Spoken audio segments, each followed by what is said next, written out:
Madrid is dead, buried, and forgotten. Dead, buried, and forgotten. You see, there's no better way to check how useless a team can be than losing to Arsenal. Do you understand? When you lose to Arsenal, you already know naturally that you are useless. If Arsenal beats you, you don't need any diagnosis to check your uselessness. You are naturally useless. I mean, this is a team that everybody expects to not go through, and then they go through you. How did they beat you home and away? First and foremost, what was all those nonsensical media charade that Madrid was putting up before the game? You knew you couldn't do it for me. So why close stadium? It would have been better for you to open it for fresh air. Yes. You close stadium, nothing happened. Media charade, post this, post that. Meet me 9 p.m. Nothing. Eh? You see, I told you during the last this thing. When you allocate this thing of beating Arsenal to somebody else, it makes me mad. Give it to me. Not be me allocate them. Now you allocate them. I allocated it because I felt like, I've done it way too much, and then I needed somebody to, If to say that you did it for no better. That's what I'm saying. When I had them in the FA Cup, I dusted them out. Everybody bared me witness. They saw it. And then now, I gave Madrid a simple task. Go there, annihilate them, take them away from the map, shut them down. Now, look at what they've done. Arsenal fans, they are as loud as anything, louder than South Africa's Vuvuzela. You can imagine. Bragging here and bragging there. A team that holds no reputation in the Champions League. All of a sudden, they've beaten Real Madrid. And what did they pay me now be saying? If to say, as they beat Madrid now, they go there available next season, if you not pay me. Before the Madrid go jam again, TS coming. So there's no chance to, narrow the whole aggregate. How? I don't understand. They will be available in next 18 years. How? Before they go tie Madrid again, before they come semi-final or quarter-final.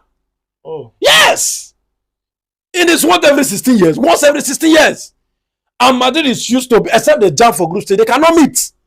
That's my pain. Now they will have to brag with this for 16 years. I'm really pained. You see, I hate the fact that I've been saying this thing and nobody has been listening to me. Players like Bellingham and Vinny Jr. are PR-made superstars. But Vinny have done it countless times. Maybe he didn't do it countless times. Maybe Jude. No, Vinny didn't do it countless times. What did he do countless times? Because he was playing with great men. He was playing the likes of the Benzema, the Inform Modric, Toni Kroos, Carvajal, proper team. But he was just a very part of it. But he did it without Benzema. Last season he did it because he met Borussia Dortmund, a team that holds no pedigree. Yes, no pedigree. They removed Man City before they carried the last one. They packed the bus against City. They packed the bus. Home and away. Yes. I was telling you, Madrid, sign proper midfielders, not PR-made players, not PR-made superstars. It's not about the media noise. They made a lot of noise today. You need to look. I'm sad. I'm pained. How? Anywhere you go, every corner of your street is Arsenal fans. They will not sleep. Once you wake up, you see them. There's a high likelihood I'll see them in my dream. I'm pretty sure of that. Now they'll tell you that they are no longer chasing the Premier League. They don't want the Premier League again. Their focus is the Champions League. Knowing fully well that they can't win it too. And I'll still stand out. I'm not a PSG fan. Yes, I'm a full-time PSG fan. I will not back down till I see Arsenal down. That's my number one goal. Yes. But I think it's only more PSG. It's only PSG then final. It's only PSG.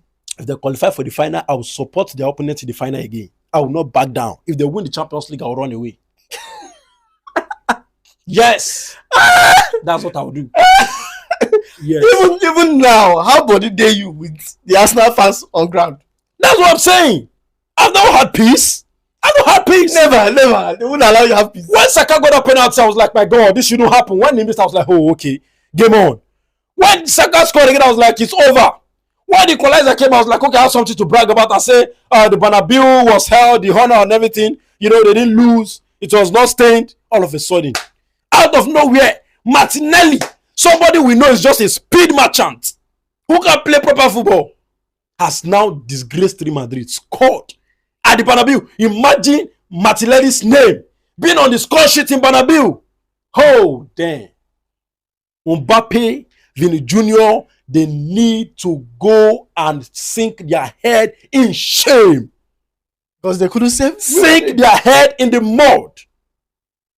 Yes! As a Madrid star, you are supposed to hold your ground when called upon.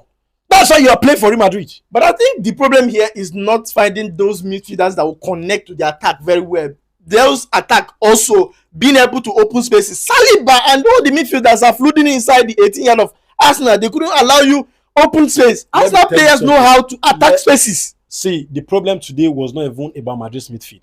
It was lack of, what we like a dynamic display of the attackers. It's still midfield to attack. These two, the connection between the two, now make Madrid no fit do anything. Okay, hold on. Madrid midfield didn't play. Madrid midfield was better than Arsenal midfield today. Arsenal midfield was trying to, shield the defense, so they didn't even come in. Now Madrid was trying to. Several balls was crossed into Arsenal's 18. The attackers were not there to go and attack the ball. That's what I'm saying. If you call yourself a number 9, you should be present in the 18-yard box to attack every ball. Look at what Mbappe against Saliba, one-on-one several times. Vini against Timber, one-on-one several times. The Madrid midfield made sure that they pump a lot of passes to these guys. They didn't do enough with it. They didn't do enough. The midfield job is to make sure the ball comes to you as early as it can. But today, I am blaming the entire Madrid attack for not being good enough to penetrate the defense. You will know. Everybody knows that Arsenal were going to play low block. And in fairness to Arsenal, they didn't even play that much of a low block today. Yes, they played a low block, but not entirely low. You understand? All of a sudden, you can't penetrate. Fuck Real Madrid, man. Fuck Real Madrid? Yes! How can you lose to Arsenal? It's an abomination. And I feel like when Don Carlo raised that one of his eyebrows, something will happen. At the 56th minute. That's crap. You should go and sit down. Why did he already lost the tie by making us lose the first leg by 3-0? That was where the tie got complicated. Yes. He raised it at 56 minutes. 56 minutes on new and not so long Saka scored. Yes. Saka scored around the 64 minutes mark, I think. Around the 60 minutes. And then all of a sudden, you are chasing for a draw. The goal Madrid even score came out of a mistake. A mistake. It was not as if Madrid did anything. No. See, I think Madrid needs to get a fresh manager. You understand? A manager that is going to breathe fresh air into this team. I think Don Carlo should, sit it out. He has done enough. I think he should retire now because I'm pretty disappointed in the fact that we lost to Arsenal. We shouldn't be losing to Arsenal. My safety is it's on the line. It's on the line. How do I move in the streets? How do I go? How do I go to the market? How do I go everywhere?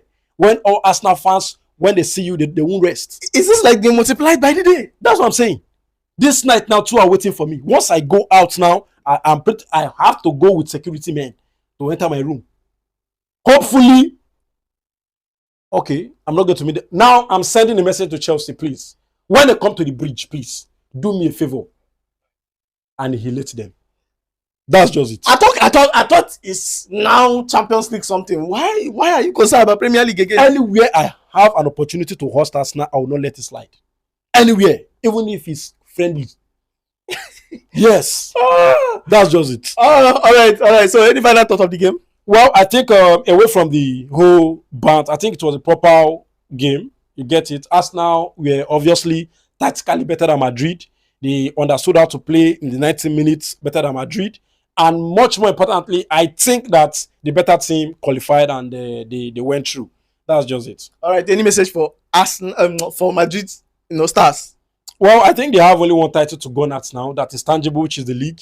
And going out of the Champions League gives them a very big opportunity to focus on it and win it. You understand? And I think a team that has Mbappe and Vini Jr. should not go out of a whole season without getting a tangible trophy. It doesn't speak well of their character.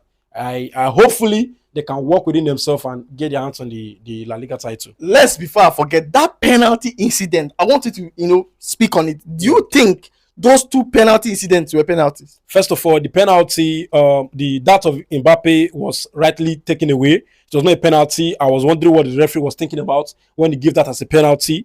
Then that of the corner kick was pretty surprising. The last time I saw a very silly call like that was Baka AC Milan around 2009 thereabouts. You get it? How do you give a penalty for a corner kick that is played towards the goalkeeper post and two people who are battling between themselves who are meters away from the post? How do you give that as a penalty? The referee in the opening 20 minutes, you could see the center referee was overwhelmed. He was naive. He was under pressure.